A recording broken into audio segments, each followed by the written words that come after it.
আচ্ছা, যুবশ্রী প্রকল্পের যখনই কোনো আপডেট আসে আমরা সেই আপডেট আপনাদের জন্য প্রোভাইড করি। আজকে রয়েছে বড় একটা আপডেট, ব্রেকিং আপডেট যুবশ্রী প্রকল্প নিয়ে। পশ্চিমবঙ্গ রাজ্যের এমপ্লয়মেন্ট ব্যাংকের পক্ষ থেকে যে আপডেট এসছে সেই আপডেটটা আপনাদের সকলের অবশ্যই জানা দরকার, কেননা এই আপডেট মিস করলে কিন্তু আগামীতে আপনার যুবশ্রী প্রকল্পের ভাতা বন্ধ হয়ে যেতে পারে। যুবশ্রী প্রকল্প যদি আপনারা চালু রাখতে চান, যদি বন্ধ না করতে চান, তাহলে অ্যানেক্সার 3 ফর্মটা কিন্তু সাবমিট করতে হবে। অলরেডি কিন্তু 18 তারিখ, গত 18 তারিখ সেটা অনলাইনের মাধ্যমে অ্যাপ্লাই করার জন্য যে লাস্ট ডেট ছিল সেটা কিন্তু পেরিয়ে গেছে।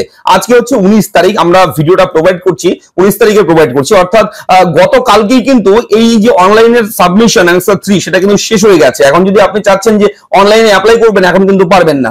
যারা যারা অনলাইনে করতে পারেনি তাদের জন্য আজকে বিশেষ আপডেট। আপনাদের জন্য অনলাইনের মাধ্যমে যারা করতে পারেন, যাদের সমস্যা রয়েছে অনলাইনে, যাদের আইডি পাসওয়ার্ড সমস্যা রয়েছে, যাদের ওটিপি সমস্যা রয়েছে, তারা হয়তো অনলাইনে করতে পারেনি, এবার আপনাদের জন্য বিকল্প একটা ব্যবস্থা করেছে পশ্চিমবঙ্গ রাজ্য এমপ্লয়মেন্ট ব্যাংক। সেই আপডেট আমি দেবো, অবশ্যই সঙ্গে থাকবেন। আমি দেখবো ভিডিওতে আপনার সঙ্গে শুভঙ্কর, আপনি দেখছেন আপনাদের প্রিয় ইউটিউব চ্যানেল এরা ফ্রেন্ড। চ্যানেলটাকে সাবস্ক্রাইব করবেন, ভিডিওটাকে লাইক করবেন, একটু বেশি করে শেয়ার করবেন যাতে করে এই আপডেটগুলো সবার কাছে পৌঁছায়। তো চলুন শুরু করি আজকের বিগ ব্রেকিং আপডেট। যারা যুবশ্রী প্রকল্পের অ্যানেক্সার 3 ফর্ম অনলাইনের মাধ্যমে কোনো কারণবশত সাবমিট করতে পারেননি, তাদের জন্য আজকের এই বিরাট বড় খুশির খবর। চলুন দেখে নেই। তো আপনারা যদি এখন যুবশ্রী প্রকল্পের অফিসিয়াল ওয়েবসাইটে যান, অর্থাৎ এমপ্লয়মেন্ট ব্যাংক www.gov.in এই ওয়েবসাইটে যান, তাহলে দেখবেন এখানে কিন্তু অ্যানেক্সার 3 ফর্ম সাবমিটের যে লিংক ছিল সেই লিংকটা কিন্তু এখন নেই, সেটা কিন্তু উঠিয়ে দেওয়া হয়েছে, কেননা লাস্ট ডেট পেরিয়ে গেছে। গতকাল অর্থাৎ 18/2/2025 ছিল লাস্ট ডেট, একদম শেষ তারিখ ছিল অ্যানেক্সার 3 ফর্ম অনলাইনে সাবমিট করার, সেহেতু এখানে কিন্তু এখন লিংক নেই। তবে এই মুহূর্তের আপডেট অবশ্যই আপনার সঙ্গে শেয়ার করছি। ওয়েবসাইটটা যখন ওপেন করবেন নতুন একটা নোটিশ পেয়ে যাবেন, পশ্চিমবঙ্গ সরকার শ্রম দপ্তর কর্ম বিনিয়োগ অধিকার বিশেষ বিজ্ঞপ্তি।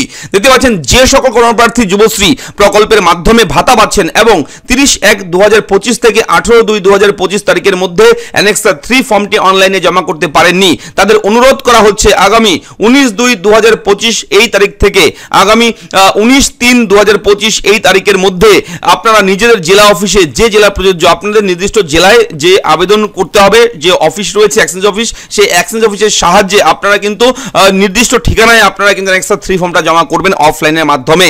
এটা কিন্তু নোটিশের মাধ্যমে বলা হয়েছে, অর্থাৎ 19 তারিখ, আজকে 19/2/2025, আজকে থেকেই কিন্তু শুরু হয়ে গেছে অফলাইনে অ্যানেক্সার 3 ফর্ম জমা দেওয়ার কাজ এবং চলবে আগামী মাসের, অর্থাৎ মার্চ মাসের 19 তারিখ লাস্ট ডেট। মার্চ মাসের 19 তারিখের মধ্যে আপনাদের অফলাইনের মাধ্যমে অ্যানেক্সার 3 ফর্ম কিন্তু জমা করতে হবে সশরীরে গিয়ে, এবং এমপ্লয়মেন্ট এক্সচেঞ্জ অফিসে গিয়ে সেখানে আপনি জেনে নেবেন যে কোথায় ফর্ম জমা নেওয়া হচ্ছে, জেনে নিয়ে তারপর সেখানে আপনারা ফর্মটা জমা করবেন। এবং অবশ্যই কি কি লাগবে, কি ডকুমেন্ট নিয়ে যাবেন সেটা বলে দিচ্ছি। অ্যানেক্সার 3 ফর্ম জমা দেওয়ার জন্য আপনারা অবশ্যই পেমেন্ট রিসিপ্ট কপি, যেখানে টাকা খরচ করেছেন তার একটা রিসিপ্ট কপি, কি কোর্স করছেন, কোথায় কোর্স করছেন তার রিসিপ্ট কপি, সেটা ডিগ্রি লেখা থাকবে সেখানে রিসিপ্ট কপিতে, মানি রিসিপ্ট সেখানেই লেখা থাকবে সবকিছু, এবং সেই কপিটা নিয়ে গিয়ে অ্যানেক্সার 3 ফর্মের সঙ্গে আপনারা অ্যানেক্সার 3 ফর্মের সঙ্গে আপনারা কি করবেন, একটা ডকুমেন্ট অ্যাটাচ করবেন, সেটা হচ্ছে আপনাদের অ্যাকনোলেজমেন্ট স্লিপ।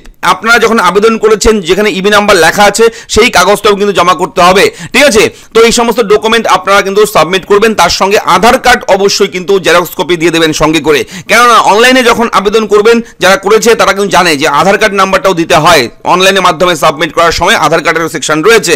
সেহেতু আপনারা যেহেতু অফলাইনে করবেন সেহেতু আধার কার্ড জেরক্স কপিও কিন্তু জমা করবেন এই ডকুমেন্টগুলোর সঙ্গে। তো এটা হচ্ছে নির্দিষ্ট তারিখ আগামী মাসের, অর্থাৎ মার্চ মাসের 19 তারিখ লাস্ট ডেট, এর মধ্যে আপনারা কিন্তু অ্যানেক্সার 3 ফর্ম জমা করবেন যারা করতে পারেনি। যদি এটাও না করেন আপনারা, তাহলে কিন্তু বেকার ভাতা বন্ধ হয়ে যাবে, আর চালু করতে পারবেন না। দেখা হচ্ছে পরবর্তী ভিডিওতে, ভালো থাকবেন, ধন্যবাদ।